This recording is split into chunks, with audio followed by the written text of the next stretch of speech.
swore an oath to stand with Noct and keep him safe. Whatever it takes, I will protect him.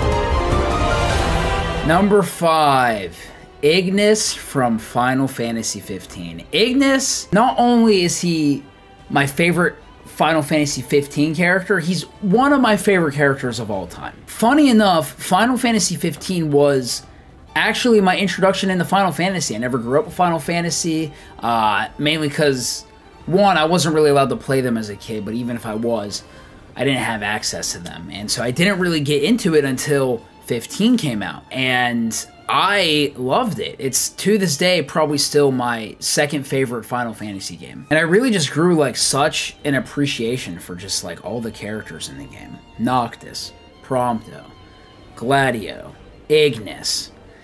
The whole game, you know, you feel like you're just on this road trip, and you know you're fighting monsters, and you know you're trying to take back the throne, but at the same time, it also just feels like you're just having bro time, and you're bonding with these characters, and you really get to know these characters. But out of the 4, Ignis has always been the one to stand out to me, and what made him my favorite character in Final Fantasy 15 and one of my favorite characters of all time was his DLC. Episode Ignis, to this day, probably one of the best DLCs I've ever played in a game, just because of the emotion and like the story of it, and oh my gosh, like, if you didn't love Ignis before Episode Ignis, now he's probably your favorite character in the game. That was my experience anyway. But the main reason why I love Ignis so much is it's his devotion to protecting his king. His devotion to protecting Noctis. And that's something that stands out immensely to me. It really inspires me. It's had an impact on my life. I mean, all of them, you know, Prompto, Ignis, and Gladio, they all are committed to protecting their king, right? Like, they're all super close to him. Like, they all will do anything, absolutely anything, to protect him.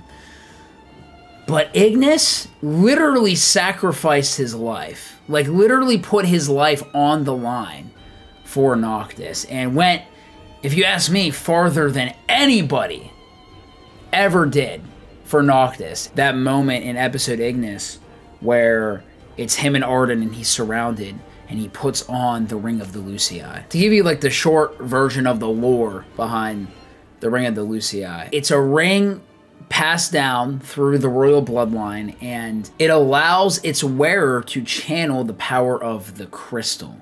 And so Niflheim is trying to get their hands on it. However, the catch is you are only able to wear it if you are of royal blood. So Noctis is able to wear it no problem. But if you are not of royal blood and you try to put on this ring, there is a very good chance that it could kill you. In Final Fantasy 15, there's this huge battle that occurs at Altissia, and Noctis gets knocked out. So he's completely vulnerable. And in the base game of Final Fantasy 15, after Noctis gets knocked out, he just wakes up sometime later after the battle is concluded. So when you play Episode Ignis, you find out what happened from Ignis's perspective, and at the end of the DLC, you are confronted by Arden, who's the main antagonist. And Noctis is vulnerable. Again, he's knocked out, and Ignis is the only one there who can protect him. And so Ignis sees the ring on the ground and does the craziest thing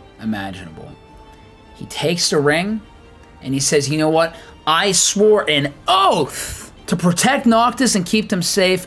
Whatever the cost, whatever the case, I will protect him. And he puts on the ring, knowing that he is not of royal blood, and knowing that there's a good chance it could kill him. And the craziest part about this is The kings of Lucius, when Ignis puts on the ring, they actually show favor to Ignis, and they lend Ignis their power. Even though he is not of royal blood, he's an ordinary guy who is, his duty is to protect his king, but the kings of Lucius see how committed he is and that he was willing to sacrifice his life to protect the one true king, that they lent him their strength to fight off Arden in that moment. And that is why Ignis has had such an impact on my life. It's the art of sacrifice that he has demonstrated. He sacrifices his life knowing that this ring could kill him, but he loves Noctis so much, and he's so committed to his duty to protect his king, his friend, that he'll do whatever it takes. Whatever it takes. No matter what the sacrifice is, Ignis will do it, and man, I want to be like that. I want to have no hesitation to when it might come to a point where I might have to sacrifice something for my friends. Or if it comes to the point where I might have to sacrifice my life.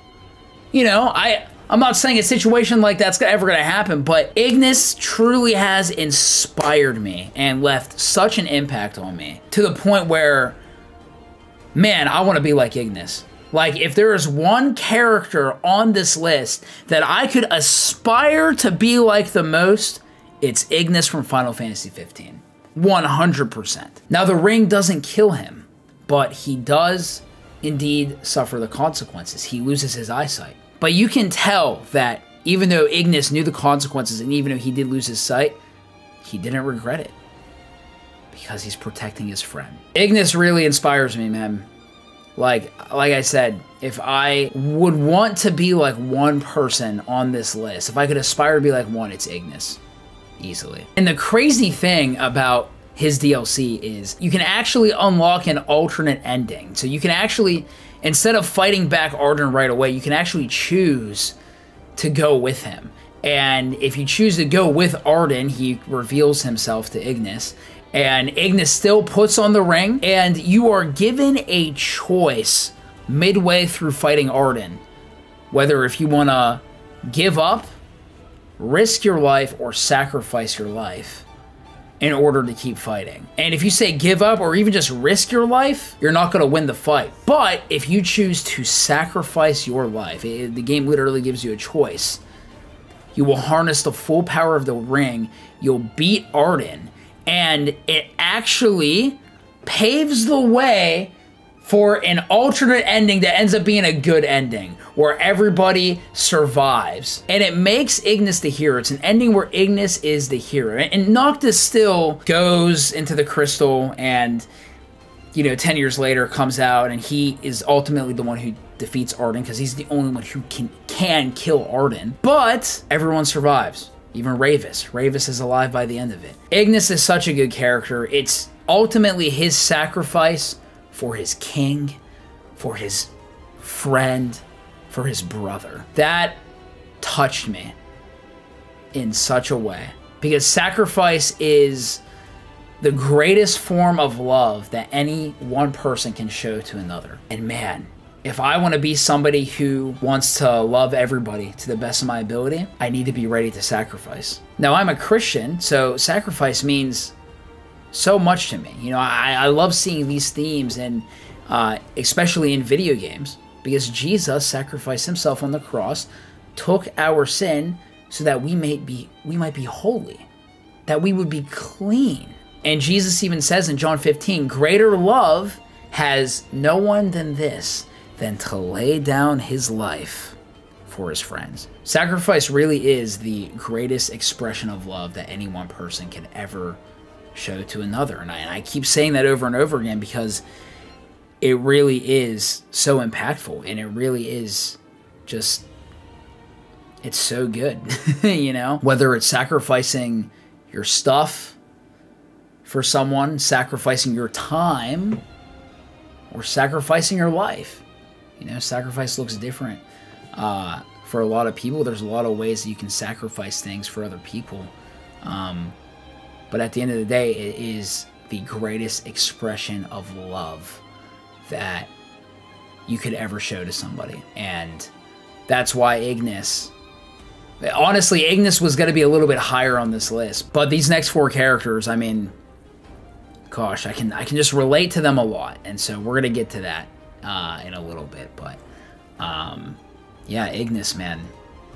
Number 5 on this list, but definitely one of my favorite characters of all time. Without a question.